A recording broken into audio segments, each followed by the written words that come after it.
ମୁଁ 92.5% ରଖିଛି 555 mark. Status ଥିଲା 6 ରୁ 8 ଘଣ୍ଟା ମୁଁ ପରିଶ୍ରମ କରିଛି, ଆଉ ଯାହା ପଢ଼ିଛି ମୁଁ ତାକୁ ଲେଖିକି ତାକୁ ମନେ ରଖେ। କୋଶ୍ଚିନ୍ ଆମର କୋଚିଂ ସେଣ୍ଟରରେ ଯେଉଁ VST ଏକ୍ଜାମ୍ ହେଇଥିଲା ସେଇଟା ଆମକୁ ପରୀକ୍ଷାରେ ବହୁତ ସାହାଯ୍ୟ କରିଛି, ଆଉ ସେଇଥିରୁ ହିଁ ସିମିଲାର କୋଶ୍ଚିନ୍ ପଢ଼ିଛି, ଆଉ ବହୁତ ସହଜ କୋଶ୍ଚିନ୍ ଆସିଥିଲା ଏଥର।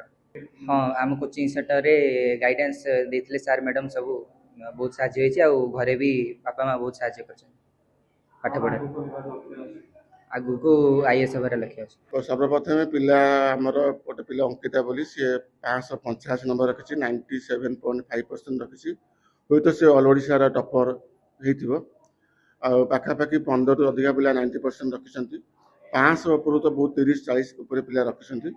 ଆଉ ଆଜି ବହୁତ ଖୁସି ଲାଗୁଛି, ପିଲାମାନେ ତାଙ୍କର ପରିଶ୍ରମ ଅନୁଯାୟୀ ବହୁତ ଭଲ ଫଳ ପାଇଛନ୍ତି।